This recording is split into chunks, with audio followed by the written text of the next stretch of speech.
Across Pakistan, consumers are turning to solar energy to save money on skyrocketing electricity bills. Asim Ayub Butt in Islamabad shelled out nearly $3,500 this summer for a rooftop solar electricity generation system. Electricity is becoming more expensive day by day. We wanted to get this last year, but they were expensive. Now the cost has come down, so we decided to get it this year. Using electricity produced from sunlight and selling excess units to the grid, the family has seen its electricity bill cut in half. It hopes to recover the investment in solar energy in about 3 years. My children are even more excited than I am that we'll be able to use electricity more freely by next summer. Between June 2023 to May 2024, reports say grid-connected rooftop solar electricity generation in Pakistan grew more than 300%. Oversupply of Chinese solar panels is slashing costs, making the switch affordable for many. Producing electricity through solar energy is environmentally friendly and it's becoming easier on the pockets of Pakistanis. But the way Pakistan's power production and distribution system is currently set up, the growing popularity of this green and affordable technology can also cause a crisis.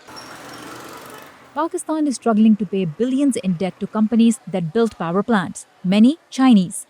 Contracts require paying for the generation capacity of a power plant, regardless of whether consumers use all that electricity.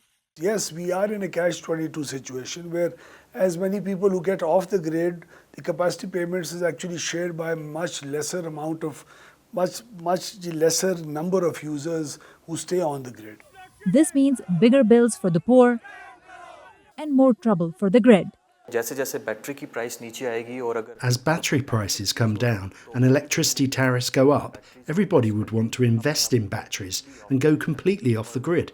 If they go completely off-grid, demand will decrease further, and this will not be good for the financial stability and reliability of the power system. Nearly 63,000 Pakistani consumers, mostly residential, have solar power systems tethered to the grid, according to official data.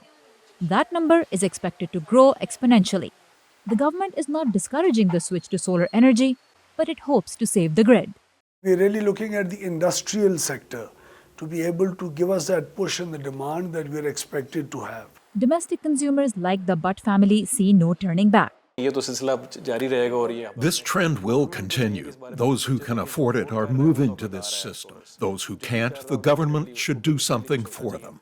Sustaining the grid may require an overhaul of the power generation and distribution system. But for Pakistanis looking for savings, solar energy is a ray of hope. Sarah Zaman, VOA News, Islamabad.